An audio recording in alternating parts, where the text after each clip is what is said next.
Hello friends, welcome back to my YouTube channel. तो आज कल हमने प्रोडक्शन फंक्शन चैप्टर को ख़त्म किया था। उसमें हमने देखा था कि हम प्रोडक्शन करते हैं तो कुछ इनपुट और कुछ आउटपुट लगते हैं। सॉरी गाइज, ये एक्स्ट्रा जो आपको वॉइस आ रही है, ये थोड़ा सा काम चल रहा है बाहर।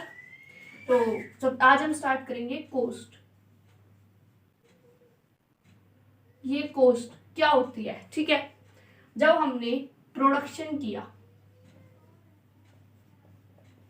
तो हमने कुछ इनपुट्स लगाए थे प्रोडक्शन करने के लिए, ठीक है।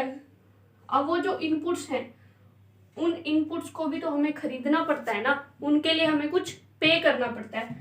तो जो हमने इन इनपुट्स के लिए पे किया वो क्या होती है, हमारी कॉस्ट, ठीक है। हमने प्रोडक्शन किया, प्रोडक्शन ऐसे ही तो हो नहीं जाता, उनके लिए कुछ इनपुट्स लगते हैं तभी तो कुछ प्रोड्यूस होता है। और उन इनपुट्स के लिए हमें क्या पेमेंट करनी पड़ती है, कैश वगैरह में। उस पेमेंट को हम कॉस्ट बोलते हैं, जो हमने पे किया।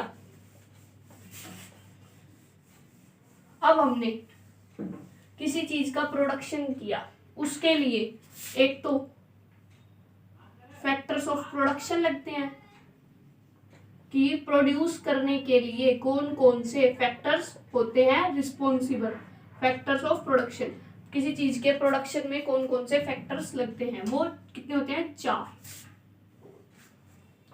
One is land, labour, capital और एंटरप्रेन्योर। तो हमारे 4 फैक्टर्स ऑफ प्रोडक्शन होते हैं, लैंड, लेबर, कैपिटल, एंटरप्रेन्योर। इन पे हम लैंड पे हम क्या पे करते हैं, रेंट।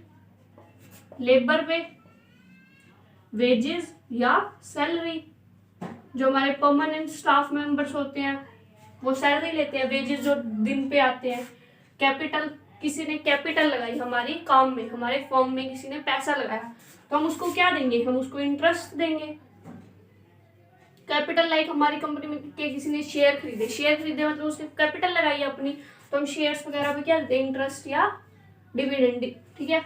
एंटरप्रेन्योर, अब जो मालिक है उसका, वो क्या लेता है, प्रॉफिट लेता है, ठीक है। अब इनके अलावा भी हमारे प्रोडक्शन में बहुत सारी चीजें लगती हैं, जैसे रॉ मटेरियल, और क्या लगता है, इलेक्ट्रिसिटी,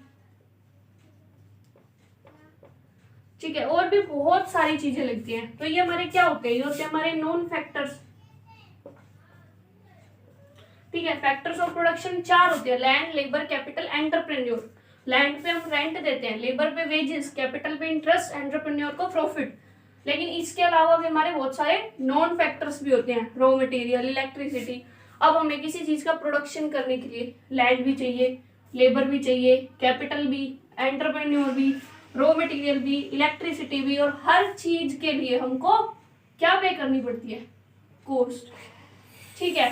तो कॉस्ट की डेफिनेशन क्या हुई, एक्सपेंडिचर है, ये एक तरह का क्या है, खर्चा ही तो है।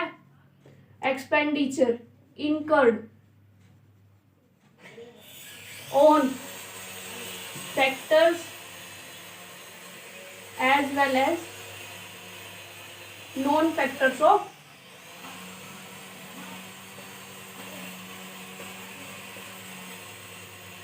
प्रोडक्शन, ठीक है। तो हमारी कॉस्ट हुई expenditure incurred on factors as well as non factors of production. मतलब फैक्टर्स के ऊपर हमने जितना खर्चा किया और नॉन फैक्टर्स के ऊपर हमने जो खर्चा किया, वो खर्चा क्या कहलाता है, कॉस्ट। क्या कहलाता है, कॉस्ट, ठीक है। तो ये तो हमारी होगी कॉस्ट की डेफिनेशन। अब सोचो, आपने ना इंडस्ट्री खड़ी करी, ठीक है। लैंड, लेबर, कैपिटल, एंटरप्रेन्योर, 4 चीज होते हैं। लैंड मान लो आपकी खुद की थी, एंटरप्रेन्योर भी आप खुद हो उसके, आप ये ओनर बने उसके, ठीक है।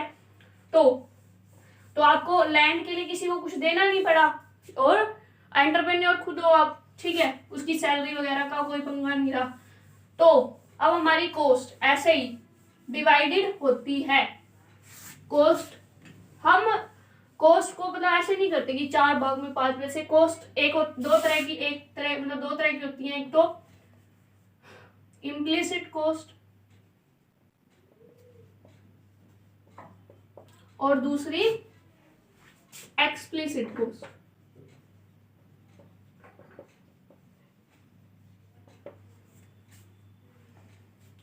इम्प्लिसिट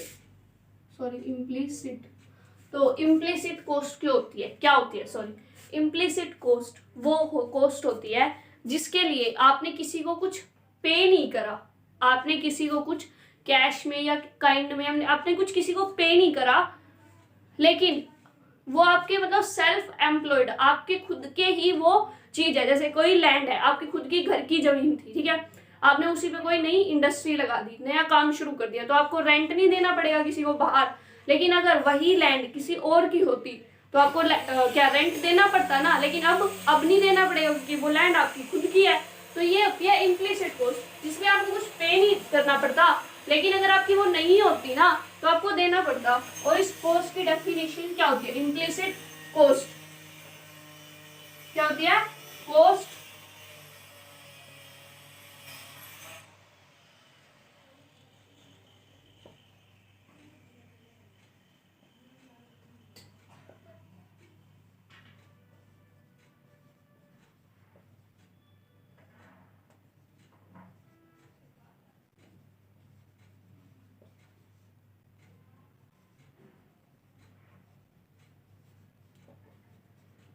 कॉस्ट इनकर्ड मतलब कॉस्ट आई हुई उन किस चीज पे आई हुई?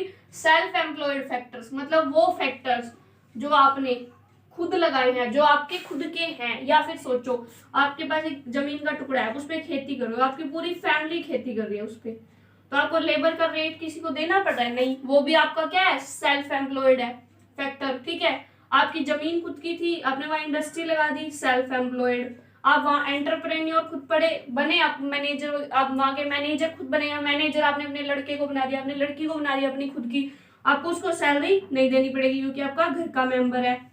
तो जिन लोगों को आपको पेमेंट नहीं करनी पड़ती वो आपके self employed factor of production है, जो आपने खुद लगाए हैं, जो आपकी फैमिली के हैं, जो आपके हैं, वो उनके ऊपर जो कॉस्ट आती है वो इम्प्लिसिट कॉस्ट होती है। जैसे सपोज करो अब आपने किसी को लगा रखा है जो आपकी फैमिली से है, लेकिन आप उसको कुछ पे कर रहे हो, आप उसको सैलरी दे रहे हो, तो वो इम्प्लिसिट कॉस्ट नहीं होगी क्योंकि उसके लिए आपको पे करना पड़ रहा है। वो फैक्टर्स ऑफ प्रोडक्शन जिसपे आपको कुछ पे नहीं करना पड़ रहा, जो आपके हैं, वो इम्प्लिसिट कॉस्ट। एक्सप्लिसिट कॉस्ट जिन पे आपको पे करना पड़ता है, सिंपल, ठीक है। तो इम्प्लिसिट कॉस्ट, एक्सप्लिसिट कॉस्ट तो इसमें कुछ बताने की जरूरत नहीं है, जिसकी आपको पेमेंट करनी पड़ती है।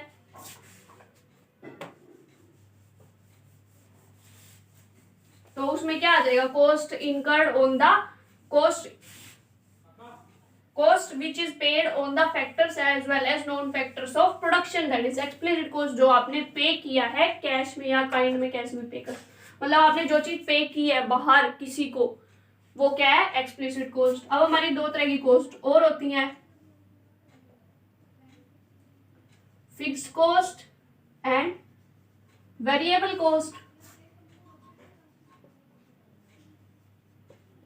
ठीक है।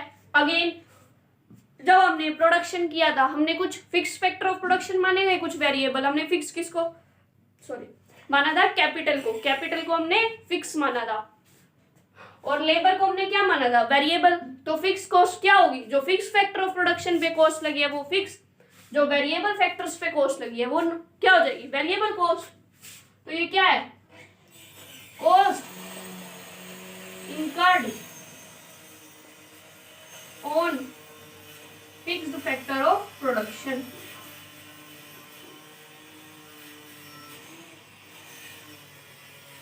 और वेरिएबल क्या हो जाएगी? Cost incurred on variable factors of production, मतलब जो आउटपुट के साथ फैक्टर्स चेंज होंगे उन पे जो कॉस्ट लग रही है वो वेरिएबल कॉस्ट, फिक्स जो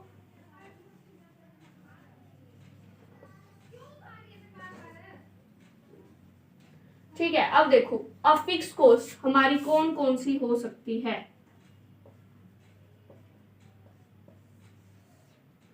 ठीक है, फिक्स कॉस्ट, लैंड का रेंट, ठीक है। अगर आपने किसी से लैंड रेंट पे ले रखी है, ठीक है, अगर आपने किसी से लैंड रेंट पे ले रखी है, आप उस पे काम करो चाहे मत करो, रेंट तो देना पड़ेगा आप लोगों को। आपने किसी से लैंड ले रखी है, लीज पे ले रखी है, रेंट पे, आप उस पे कुछ प्रोडक्शन करो ना करो, आपको रेंट तो देना पड़ेगा। दूसरा, फिक्स्ड स्टाफ की salary, salary of permanent staff. ठीक है, आपने कोई परमानेंट स्टाफ रख रखा है, उसकी जो सैलरी होगी वो भी आपको देनी ही पड़ेगी। ठीक है, और आपके पास जो आपकी किसी ने इन्वेस्टमेंट कर रखी है, आपकी फर्म में किसी ने इन्वेस्टमेंट कर रखी है, या आपने किसी से लोन ले रखा है, ठीक है, वो आप प्रोडक्शन करो मत करो आपको देना पड़ेगा। तो फिक्स वो होती है, मतलब आप प्रोडक्शन करो प्रोडक्शन मत करो, आपने वो कॉस्ट आपको देनी ही पड़ेगी, चाहे आप प्रोडक्शन कर रहे हो या नहीं कर रहे।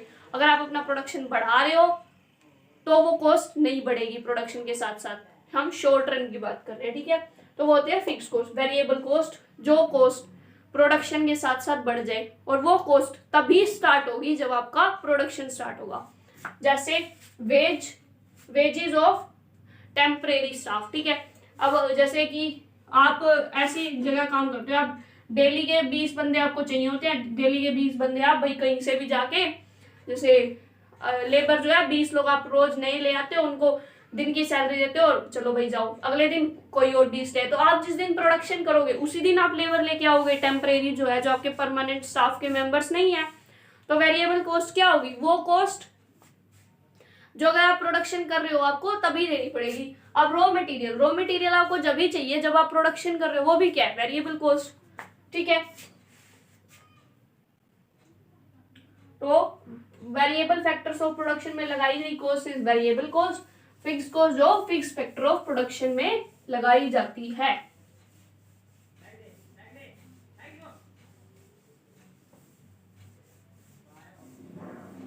अब शॉर्ट रन लॉन्ग रन,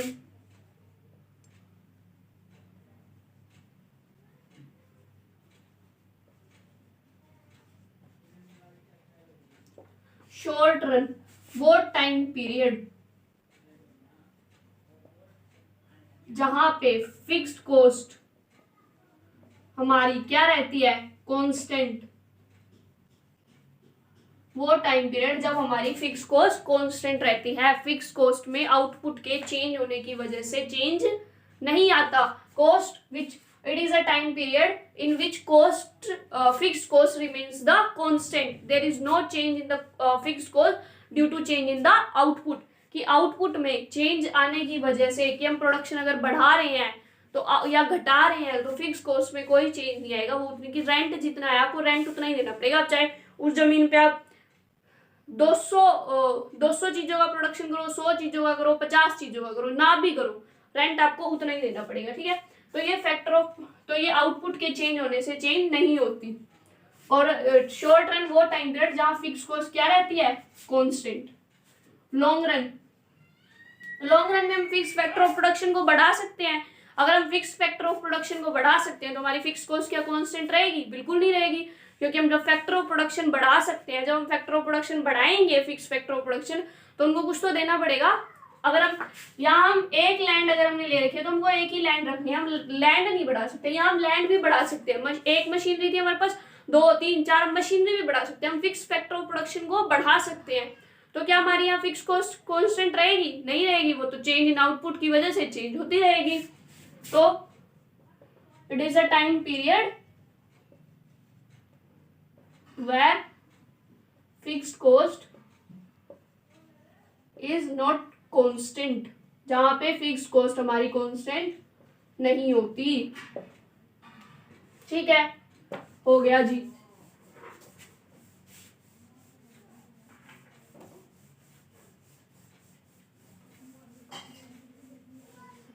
अब हम क्या कर रहे हैं, होपफुली 11th क्लास के सिलेबस में लॉन्ग रन हमें नहीं पढ़ना, जैसे हमने प्रोडक्शन फंक्शन में भी नहीं किया। हमें क्या पढ़ना है, सिर्फ शॉर्ट रन, ठीक है।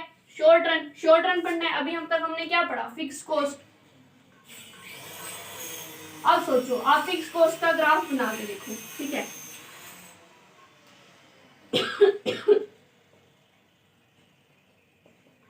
यहाँ पे आपकी क्या शो हो रही है, आउटपुट, यहाँ कॉस्ट,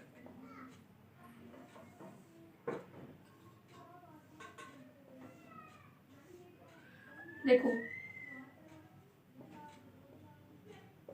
आपने आउटपुट 0 थी तब भी आपको फिक्स कॉस्ट कुछ ना कुछ देनी पड़ रही थी, इट्स अ फिक्स कॉस्ट, ठीक है।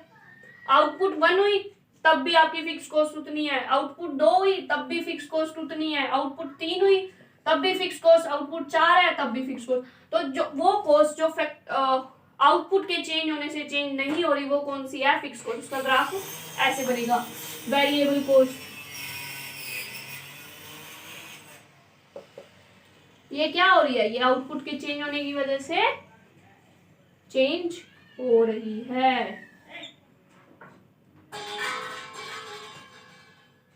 अब यहाँ वेरिएबल कॉस्ट में ये ऐसे नहीं बढ़ेगी कि आपने 1 से आउटपुट बढ़ाई 1 से कॉस्ट बढ़ी, मतलब फिर आपने आउटपुट 2 की तो कॉस्ट 2 हो गई, आउटपुट 3 की, मतलब ये कांस्टेंट लेवल से नहीं बढ़ती, इसमें चेंज होता है। कैसा होता है देखो,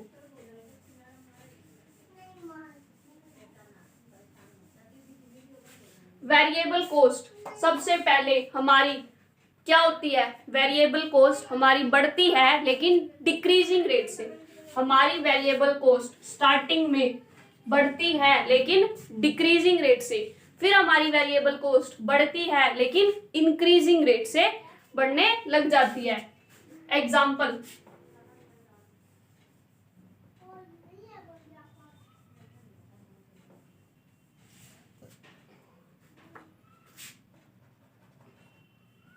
जैसे आपके पास ना एक मशीन थी, ठीक है, फिक्स फैक्टर तो आपके कांस्टेंट ही है, ठीक है, मशीन थी, टोटल कॉस्ट आपकी क्या होगी, total fixed cost plus total variable cost, मतलब फिक्स्ड फैक्टर पे आपकी जितनी कॉस्ट है प्लस वेरिएबल फैक्टर पे, फिक्स्ड फैक्टर पे आपकी कॉस्ट क्या है, कांस्टेंट, फिक्स्ड फैक्टर पे आपकी कॉस्ट क्या है, कांस्टेंट है, ठीक है। हमको क्या निकालना है, टोटल वेरिएबल कॉस्ट। देखो एक मशीन थी, जब इस पे एक लेबर काम कर रही थी तो ये 10 यूनिट का प्रोडक्शन दे रही थी, 2 लेबर हुई, इसका प्रोडक्शन 20 यूनिट हो गया। वेरिएबल फैक्टर क्या होता है कि जब हमने इस लेबर के ऊपर हमने कितनी, मान लो लेबर को कितनी वेज या सैलरी दी, वो हमारी क्या होगी, वो हमारी वेरिएबल होगी, ठीक है। वेज या सैलरी हमने लेबर को कितनी दी वो हमारे लिए क्या होगी, वेरिएबल कॉस्ट होगी, ठीक है। अब मेन चीज, स्टार्टिंग में आप जब लेबर को बढ़ा रहे थे तो आपका जो प्रोडक्शन था, जब आपने लेबर बढ़ाई तो आपका प्रोडक्शन क्या हो रहा था, बहुत हाई लेवल से नहीं बढ़ रहा था। जैसे हमने उसमें किया प्रोडक्शन फंक्शन वाले चैप्टर में, जब आप स्टार्टिंग में वेरिएबल फैक्टर्स बढ़ाते हो तो आपका जो प्रोडक्शन होता है वो स्टार्टिंग में इंक्रीजिंग रेट से बढ़ता है। जब हमारा प्रोडक्शन थोड़ी सी कॉस्ट लगाने से, जब हमारा प्रोडक्शन बहुत ज्यादा हो रहा है, ठीक है, जैसे हम 10 रुपए लगा के 20 चीजें बना रहे थे, ठीक है, फिर जब हमने 20 रुपए लगाए हमारी 50 चीजें बनने लग गई, क्योंकि हमारा स्टार्टिंग में क्या हुआ था, हमारा इंक्रीजिंग रेट से क्या हो रहा था, प्रोडक्शन बढ़ रहा था ना। 10 रुपए से जब हम 10 रुपए से जब हम 20 यूनिट बना रहे थे, जब हमने 50 रुपए लगाए तो हमारी 50 यूनिट बन रही है। ऊपर से फिक्स कॉस्ट भी कांस्टेंट है, फिक्स कॉस्ट क्या थी, 20 रुपए, ठीक है। 10 रुपए हम लगा रहे थे 20 यूनिट, इसमें क्या था, इसमें 10 रुपए वेरिएबल कॉस्ट थी प्लस 20 तो 30 रुपए, ठीक है। ये 20 प्लस 20 ये 40 रुपए, 30 रुपए में 20 यूनिट बन रही, 40 रुपए में 50 यूनिट बन रही थी हमारी। तो जैसे जैसे हम जो है अपना बढ़ाते जाएंगे, ठीक है, जैसे जैसे हम अपना बढ़ाते जाते हैं तो हमारा स्टार्टिंग में प्रोडक्शन जो था वो इंक्रीजिंग रेट से बढ़ता है। जब हमारा प्रोडक्शन इंक्रीजिंग रेट से बढ़ता है, जैसे आपने नॉर्मली भी सुना ही होगा कि थोड़ा सा पैसा लगा के फायदा बहुत मिल रहा है, तो हम क्या करते हैं, ठीक है भाई थोड़ा सा पैसा ही तो लगाना है, लगा देते हैं, क्योंकि फायदा हमारा पैसे से क्या हो रहा है, ज्यादा हो रहा है, फायदा हमको पैसे से ज्यादा हो रहा है, इसीलिए हमारी वेरिएबल कॉस्ट वेरिएबल कॉस्ट क्या है कि थोड़ा सा पैसा लगा देते हैं लेकिन फायदा ज्यादा हो रहा है। तो वेरिएबल कॉस्ट बढ़ती तो है लेकिन डिक्रीजिंग रेट से बढ़ती है।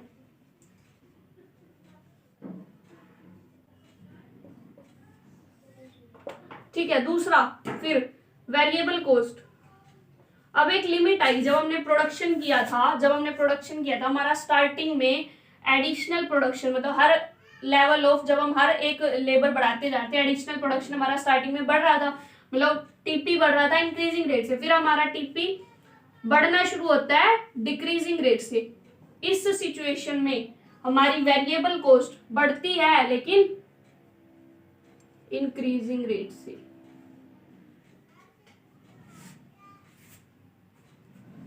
और बीच में हमारी वेरिएबल कॉस्ट एक बार कांस्टेंट भी होती है।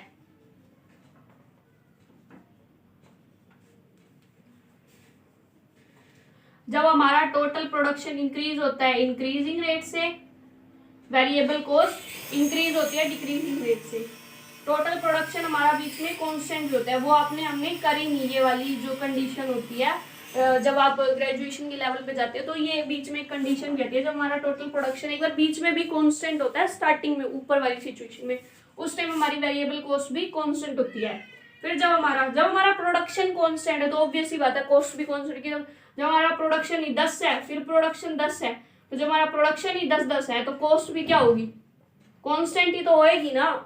जब प्रोडक्शन ही नहीं बढ़ रहा तो कॉस्ट कहाँ से बढ़ेगी। जब प्रोडक्शन इंक्रीजिंग रेट से बढ़ रहा है कॉस्ट बढ़ेगी लेकिन डिक्रीजिंग रेट से, क्योंकि हमको फायदा भी होगा, भाई थोड़ी सी कॉस्ट लगा के फायदा ज्यादा हो रहा है तो कॉस्ट तो बढ़ेगी लेकिन डिक्रीजिंग रेट से। फिर हमारा प्रोडक्शन क्या होता है, बढ़ तो रहा है लेकिन डिक्रीजिंग रेट से। फिर हमारा वेरिएबल कॉस्ट बढ़ती है लेकिन इंक्रीजिंग रेट से, क्योंकि अब हमको उतना फायदा नहीं हो रहा, उतना अच्छा हमारा प्रोडक्शन नहीं हो रहा। तो ये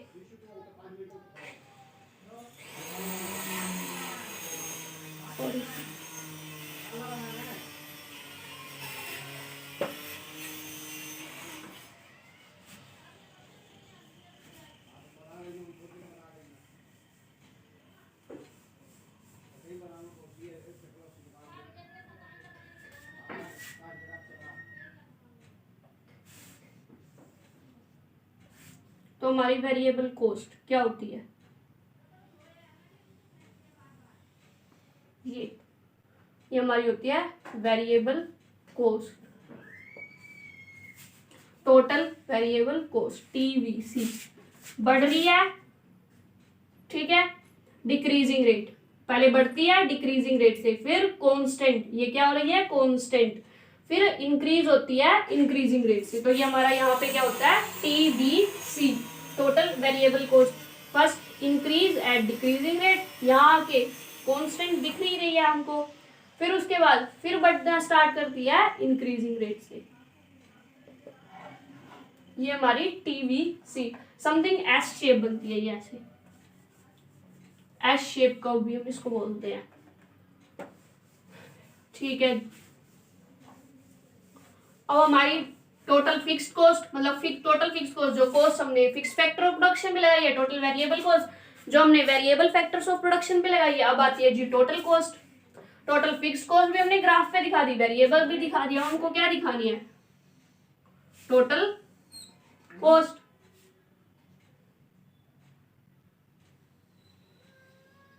सॉरी,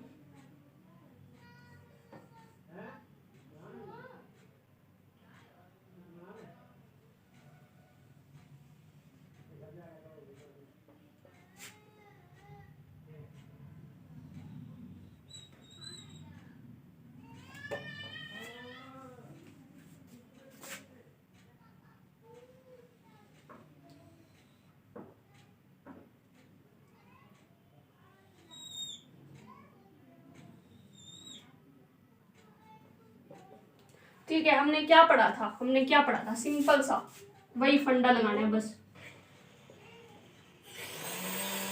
फिक्स कॉस्ट हमको पता है, आउटपुट कितनी भी बढ़ जाए, आउटपुट चाहे इतनी हो जाए, इतनी हो जाए, इतनी हो जाए, इतनी fix cost always constant. Total variable cost increase at decreasing rate, then constant, then increase at increasing rate. अब टीएफसी बन गई जी, टीवीसी बनानी क्या है, टीसीटीसी है, टीएफसी प्लस टीवीसी। टीवीसी ये जा रही, टीएफसी ये रही, ए इतना पोर्शन यहां से ऐड कर दिया।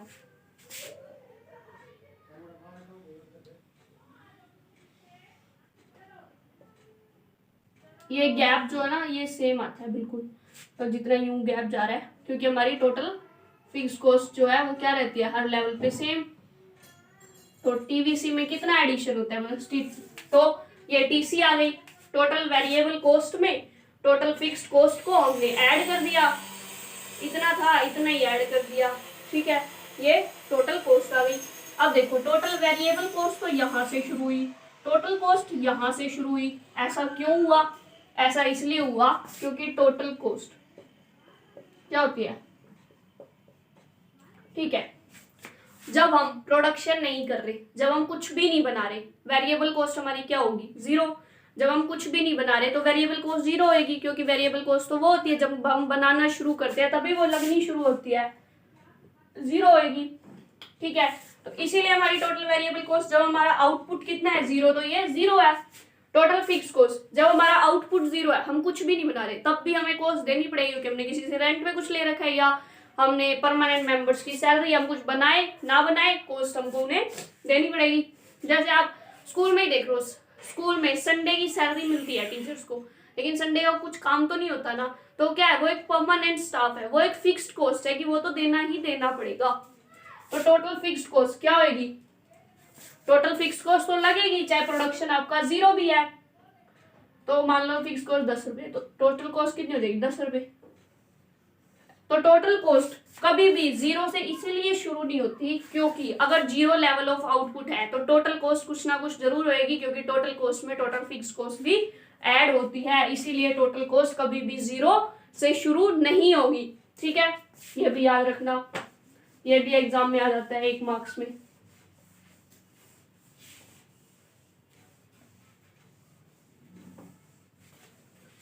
Total fixed cost, total variable cost diagram के थ्रू डन। अब हम करते हैं टेबल के थ्रू।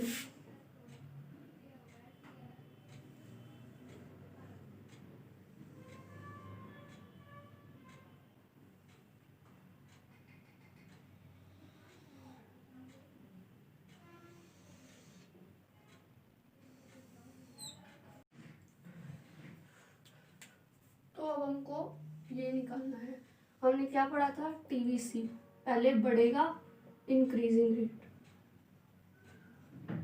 फिर टीवीसी कांस्टेंट मतलब कांस्टेंट रेट से बढ़ेगा, फिर टीवीसी डिक्रीज मतलब इंक्रीज होगा, ये यहाँ डिक्रीजिंग रेट से, और फिर हमारा इंक्रीजिंग रेट से। तो टीवीसी पहले इंक्रीज होता है डिक्रीजिंग रेट से, फिर टीवीसी कांस्टेंट रेट से इंक्रीज होता है, फिर टीवीसी इंक्रीज होता है इंक्रीजिंग रेट से, जैसे भी हम लेते हैं। जब हम अपनी आउटपुट बढ़ा रहे हैं, टीएफसी हर लेवल में सेम,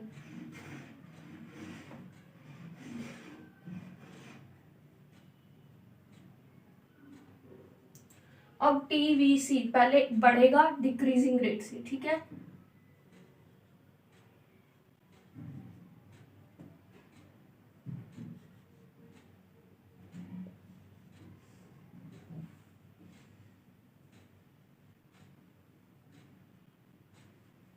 देखो 8 6 का गैप, 4 का,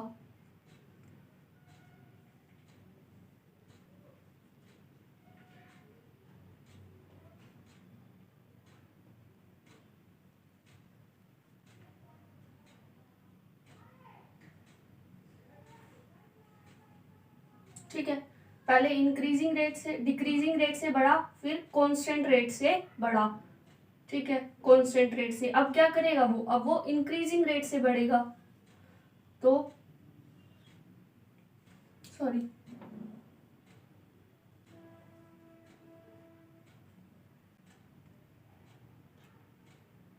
ओ सॉरी सॉरी सॉरी स्टूडेंट्स, हमने एक छोटी सी मिस्टेक कर दी। क्या मिस्टेक कर दी कि टीवीसी जब हमारी आउटपुट जीरो है, आउटपुट हमारी जीरो है, तो टीवीसी क्या होता है, जीरो होता है, क्योंकि वेरिएबल कॉस्ट तो हमारी जब ही इंक्रीज होती है, जब हमारी वेरिएबल कॉस्ट हमारी कब इंक्रीज होती है, जब हमारी आउटपुट कुछ ना कुछ बढ़ती है।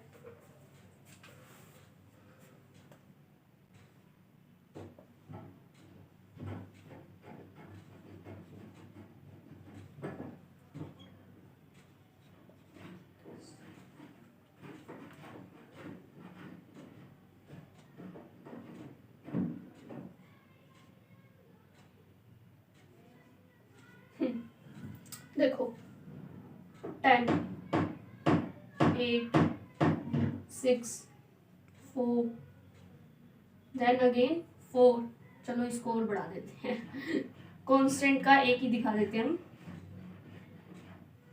फिर 6, फिर ये 8। देखो अब हमारा टीवीसी बढ़ रहा है ना, बढ़ता हुआ ही दिख रहा है। पहले बढ़ा, कैसे बढ़ा पहले हमारा टीवीसी, पहले हमारा बढ़ा कैसे, डिक्रीजिंग रेट से, 10, 8, 6 इस अमाउंट से बढ़ा, तो ये क्या है, डिक्रीजिंग रेट से बढ़ रहा है। फिर कांस्टेंट रेट से बढ़ा, 24 से 28 हुआ 4, 28 से 32 हुआ 4, तो क्या कांस्टेंट रेट से, जैसे मैंने ऐसे डायग्राम बनाया था, तो देखो ये बढ़ रहा है, ये थोड़ा थोड़ा ऊपर जा रहा है, लेकिन एक कांस्टेंट रेट से ऊपर जा रहा है, ठीक है यहाँ पे, तो ये कांस्टेंट रेट से बढ़ता है। फिर ये इंक्रीज होता है लेकिन इंक्रीजिंग रेट से, फिर देखो 4, 6, 8, फिर इंक्रीजिंग रेट से और नीचे जाएंगे तो 56, मतलब 10 से इंक्रीज हो गया, फिर मान लो 70 हो गया, फिर मान लो 90 हो गया, मतलब इंक्रीजिंग रेट से ही बढ़ता जाएगा फिर ये। और टोटल कॉस्ट हमने क्या पढ़ी है, total fix cost plus total variable cost, तो 10, 10 plus 0 10, 10 plus 10 20, this is 28, this is 34, 38, sorry, हाँ 38, 42, 48 एंड 56, ठीक है। फिर हमारी टीवीसी हमने क्या करा, बढ़ा डिक्रीजिंग रेट से, 10, 8, ये ध्यान रखना अगर आपने आउटपुट 0 लिया तो टीवीसी स्टार्टिंग में 0 होता है, क्योंकि हमारा टोटल वेरिएबल कॉस्ट पहले 0 रहता है। जब तक हम अपना प्रोडक्शन शुरू नहीं करते तब तक हमारा वेरिएबल कॉस्ट कभी भी नहीं बढ़ता। डिक्रीजिंग रेट से, फिर इंक्रीज कांस्टेंट रेट से, हम इसको बोलते हैं कि टीवीसी कांस्टेंट हो जाता है, मतलब कांस्टेंट रेट से बढ़ता है। फिर टीवीसी हमारा इंक्रीज होता है, और किससे, इंक्रीजिंग रेट से। यही हमने दिखाया कि इंक्रीज हो रहा है, पहले ये इंक्रीज हो रहा है। इसको आप जरूरी नहीं आपने ये फिगर याद रखना, आप अपनी तरफ से कुछ भी मतलब लेके चल सकते हैं। जैसे कि मैं ले लूँ मान लो 0, ठीक है, फर्स्ट टाइम मैंने कॉस्ट ले ली 5, टीवीसी मैंने 5 ले ली, फिर मुझे इसको स्टार्टिंग में डिक्रीजिंग रेट से बढ़ाना है, ठीक है। पहले ये 5 से बढ़ चुका है, लेकिन अगर मैं इतना छोटी लूँ तो फिर ये ना हम डिक्रीजिंग रेट से इसको बढ़ा के दिखा नहीं पाएंगे, तो इसको हम थोड़ा बढ़ा लेते हैं स्टार्टिंग में, ठीक है। 20 ले लिया, कितने का इंक्रीमेंट हुआ, 20 का, बढ़े तो अब भी का, लेकिन अब 20 के इंक्रीमेंट से थोड़ा कम बढ़ेगा, मतलब अब लगा लो 16 का इंक्रीमेंट अब लेके चले, ठीक है, 36 हो गया, ठीक है। अब हम लेते हैं कि 12 का इंक्रीमेंट हुआ, कितने का इंक्रीमेंट हुआ, 12 का, तो ये 48 हो गया, ठीक है। तो ये देखो 20, देन तो अब देखो क्या हो रहा है, इंक्रीज हो रहा है लेकिन डिक्रीजिंग रेट से। फिर हमने क्या करना है, हमने इसको कांस्टेंट रेट से ही क्या करना है, इंक्रीज करना है, तो कितना हो जाएगा 60, ठीक है। फिर हमको इसको इंक्रीजिंग रेट से इंक्रीज करना है, ठीक है। देखो अब पहले इंक्रीज हुआ था डिक्रीजिंग रेट से, फिर इंक्रीज हुआ कांस्टेंट रेट से, फिर हमारा क्या हुआ, फिर अब कांस्टेंट रेट से इंक्रीज हुआ, फिर हमारा कैसे इंक्रीज होने लग गया, इंक्रीजिंग रेट से। तो आप ये टीवी से कुछ भी ले सकते हो, लेकिन आपको मेन ये रिलेशन शो करना है कि पहले वो इंक्रीजिंग रेट से होगा, फिर वो कांस्टेंट रेट से इंक्रीज होगा, और फिर वो इंक्रीजिंग रेट से इंक्रीज होगा। ये बस आपको एक रिलेशन दिखाना होता है। जब आप टीवीसी बनाओगे तो आपको ये टेबल अगर आप बनाते हो तो पहले यही दिखाना है कि पहले गैप इनमें कम होगा, फिर इनमें गैप कांस्टेंट होगा, और फिर इनमें गैप बढ़ता जाएगा। तो पहले डिक्रीजिंग रेट से बढ़ेगा, फिर कांस्टेंट रेट से बढ़ेगा, और फिर किस रेट से बढ़ेगा, इंक्रीजिंग रेट। वैसे तो हमने ये डायग्राम पहले बना लिया, लेकिन चलो एक बार और। आउटपुट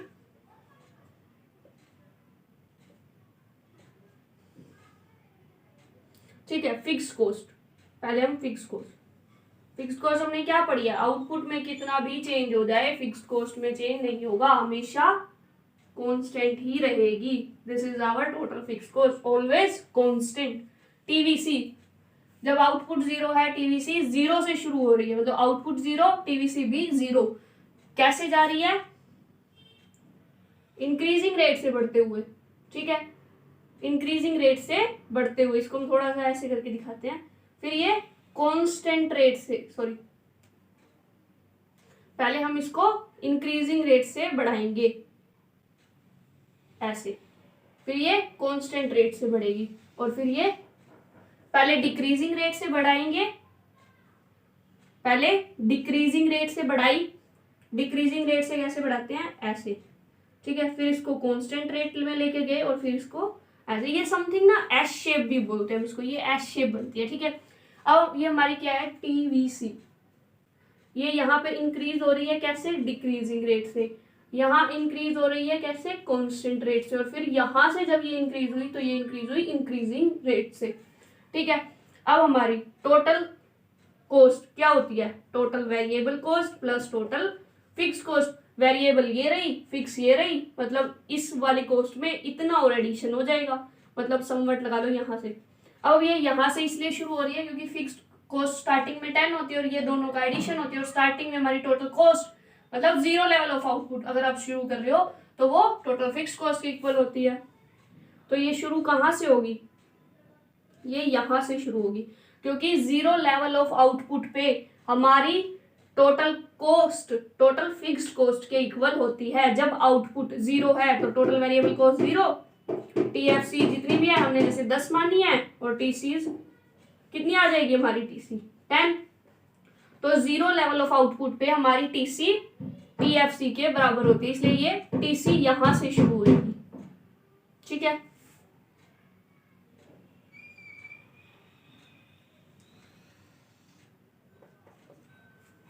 ठीक है, और ये जो गैप रहेगा ये हमेशा पैरेलल रहेगा, क्योंकि हमेशा ही कितने का गैप है बीच में, 10-10 का गैप है। 10 का गैप क्यों है, क्योंकि वेरिएबल कॉस्ट और फिक्स कॉस्ट में हमेशा 10 का गैप होता है। अब ये एक बार हमने आपको रिलेशन करके दिखाया। अब सिंपल, वैसे नॉर्मली हम डायग्राम बनाएंगे, वो तो एक बार शो करने के लिए था, मतलब आपको बताने के लिए कि कैसे बढ़ती है, लेकिन हमारे को तो डायरेक्ट हम कैसे करते हैं, दिस इज टीएफसी, ठीक है, यहाँ से इंक्रीज, सॉरी, प्रोडक्शन वाला और कॉस्ट वाले में थोड़ा होता है, क्योंकि प्रोडक्शन में स्टार्टिंग में वो इंक्रीजिंग रेट से बढ़ती है, लेकिन कॉस्ट में ये डिक्रीजिंग रेट से बढ़ती है। क्या होता है, प्रोडक्शन में इंक्रीजिंग रेट से बढ़ती है, लेकिन यहाँ डिक्रीजिंग रेट से बढ़ती है, इसलिए यहाँ हम ऐसे शुरू करते हैं, this is total variable cost. पहले डिक्रीजिंग रेट से बढ़ी, फिर यहाँ कांस्टेंट रेट से बढ़ी, और फिर यहाँ पे इंक्रीजिंग रेट से बढ़ी।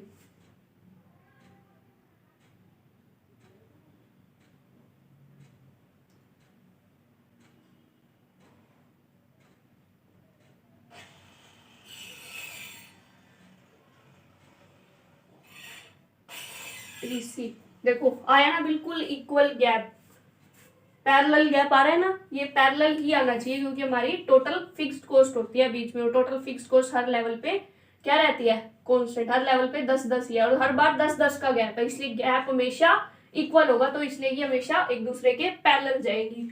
और यहाँ पे हम आउटपुट शो करेंगे, यहाँ कॉस्ट, ये this is Y axis, X axis, O axis.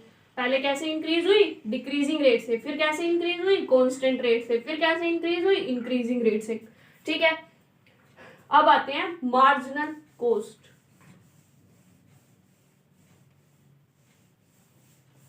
Marginal product पढ़ा था हमने टीपीएमपी वाले चैप्टर में, प्रोडक्शन फंक्शन में। मार्जिनल प्रोडक्ट क्या था, जब हमने वेरिएबल फैक्टर्स को बढ़ाया तो हमारे टोटल प्रोडक्ट में कितना चेंज आया, जब हमने एक वेरिएबल फैक्टर को बढ़ाया टोटल प्रोडक्ट में कितना चेंज आया, वो क्या होता था, marginal product. Same here, marginal cost,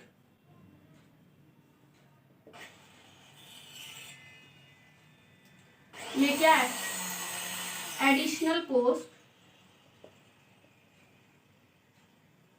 additional cost when one more unit of variable factor is used.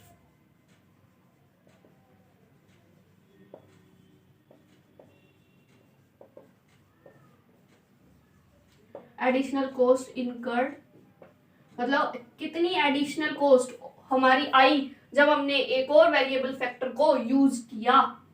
मतलब जब हम 10 लेबर लगा रहे थे तो हमारी कॉस्ट मान लो 20 थी, 20 लेबर लगाए, हमारी कॉस्ट हो गई जी 45, ठीक है।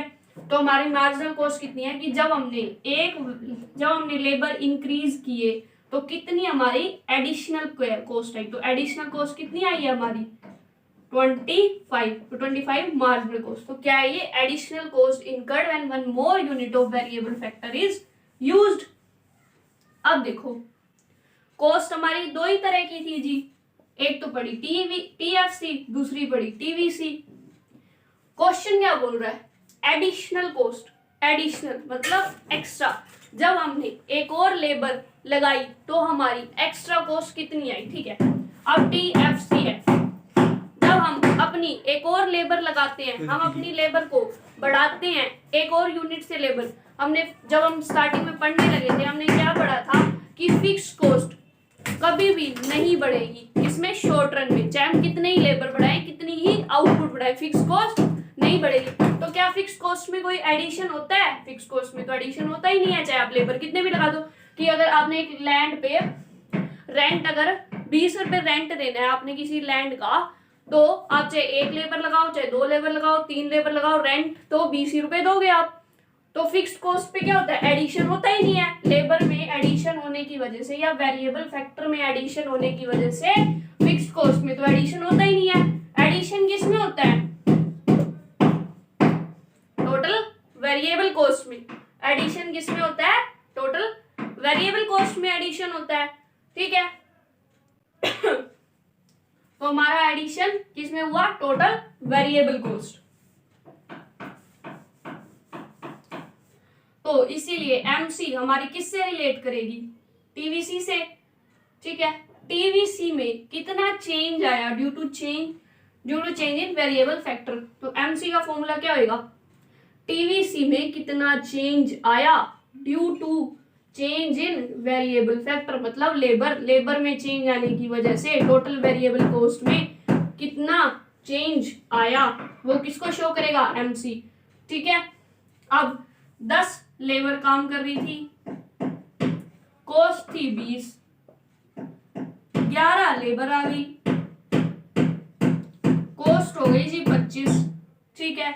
एमसी कितना हुआ, change in total variable cost, कितनी चेंज कितना है 25 minus 20 bye change in labour क्या है 1। तो ये क्या आ गई, मार्जिनल कॉस्ट 1। अब यहाँ से हमको एक और फॉर्मूला भी मिल सकता है, क्या मिल सकता है, हमें निकालना है मार्जिनल कॉस्ट किस पे, 11 यूनिट ऑफ लेबर।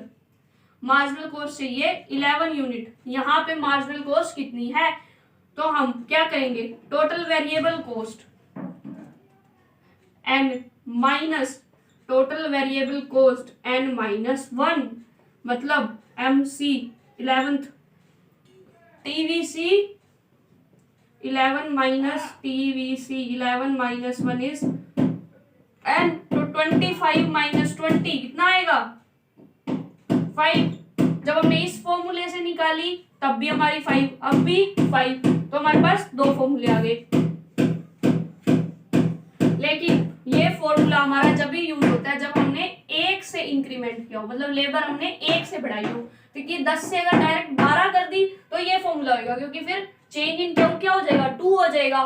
तो और लेकिन जब 1 से चेंज आएगा तो फॉर्मूला होगा क्या है, TVC n minus TVC n minus 1। ये हो गया। अब एक और नई चीज हमने क्या पढ़ा था कि टोटल कॉस्ट किसके इक्वल होती है, total variable cost plus total fixed cost. अब हम निकाल रहे हैं एमसी। एमसी क्या है, चेंज इन कॉस्ट या एडिशनल कॉस्ट। तो अब अगर हमें चेंज इन क्या निकालना है, cost, change in total cost निकालना है। Change in total cost is equal to क्या होगी, change in variable cost plus change in total fixed cost. अब टोटल फिक्स्ड कॉस्ट अगेन वही बात, टोटल फिक्स्ड कॉस्ट में तो कभी चेंज होगा ही नहीं, वो हमेशा कांस्टेंट रहेगी। Total fixed cost no change, fixed cost में चेंज नहीं होता। तो जब चाहे हमने एक लेबर लगाई, 2 लेबर लगाई, 3 लेबर लगाई, फिक्स्ड कॉस्ट हमेशा 5 5 5, चेंज 5 - 5 0, 5 - 5 0, तो चेंज कितना आ रहा है, 0 का।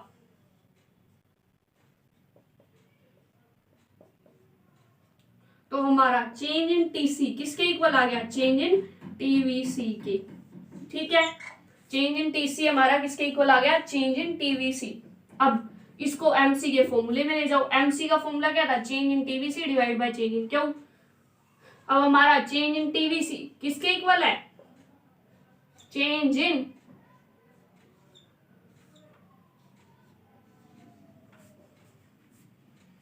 टीवीसी इसके इक्वल है।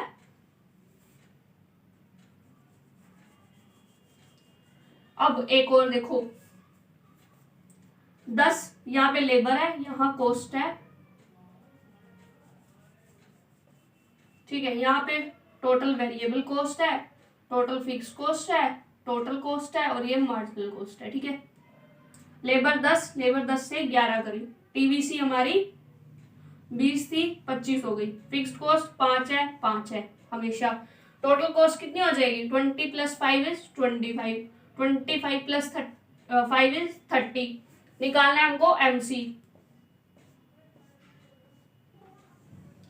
एमसी।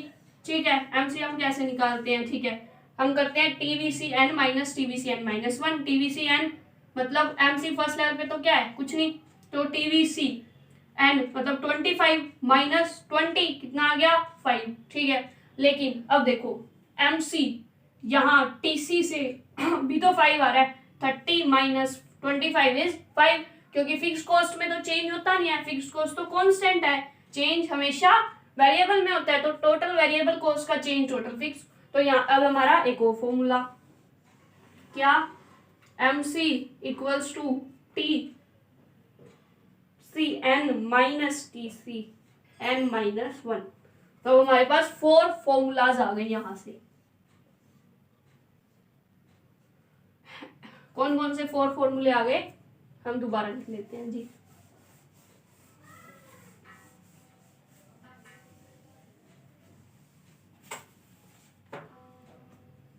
कौन कौन से फॉर्मूले आए, M C is equal to T C N minus T C N minus 1, M C is equal to T V C N minus T V C N minus 1, M C is equal to change in T V C divided by change in Q, M C is equal to change in T C by change in Q. हमारे पास 4 formulas आ गए।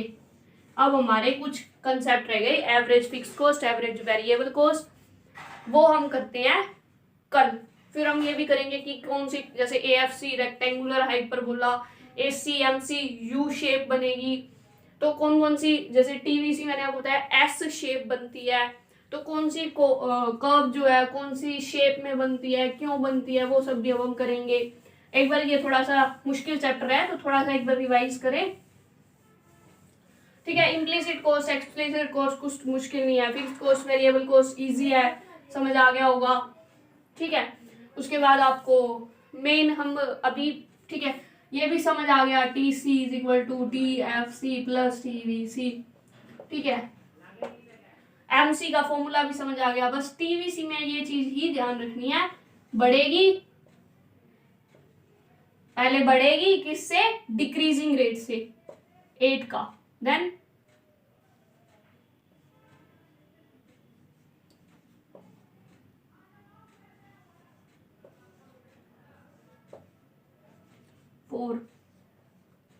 then again 4,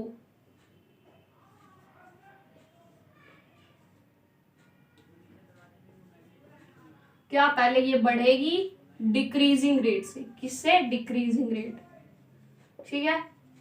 फिर ये constant rate से बढ़ेगी, फिर ये बढ़ेगी जी इंक्रीजिंग रेट से। डायग्राम कैसा बनेगा, ये हमारी बढ़ रही है डिक्रीजिंग रेट से, फिर कांस्टेंट रेट से, और फिर इंक्रीजिंग रेट से, और जो टीसी बनेगा वो बिल्कुल इसके पैरेलल जाएगा।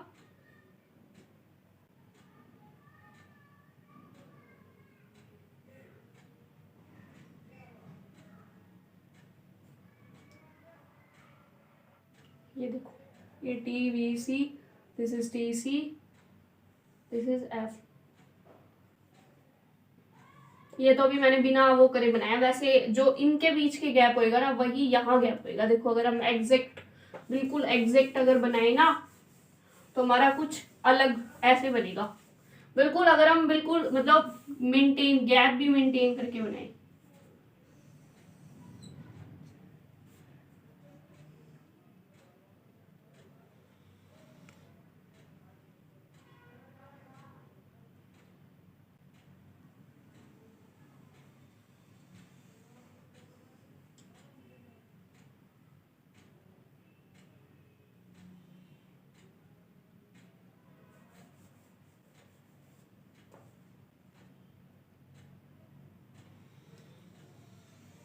ठीक है, ये बन गया टीवीसी। ठीक है, यहाँ पे हमने लिखा दी फिक्स्ड कॉस्ट TFC। अब जो यहाँ गैप है वही गैप कहाँ होगा, इसके TVC और TFC के बीच।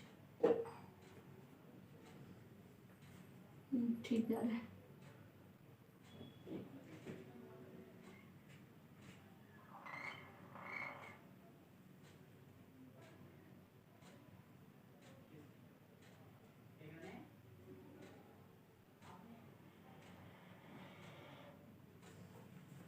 देखो बिल्कुल पैरेलल गैप जा रहा है, तो ये गैप जो होता है ना ये हमेशा पैरेलल, और ये गैप जो है इस गैप के समवट इक्वल होगा। ठीक है,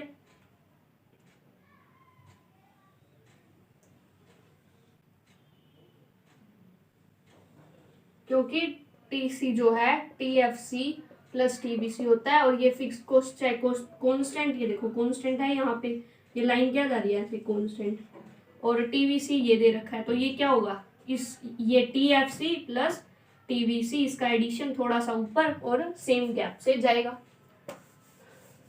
तो आज हम इसको यही खत्म करते हैं, बाकी का कल करेंगे। कल पूरा होता है तो ठीक है, अदरवाइज एक और लेक्चर, पर 3 में तो पूरा डेफिनेटली हो ही जाएगा।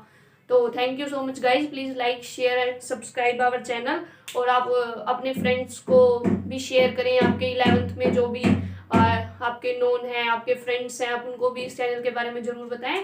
Thank you so much, bye.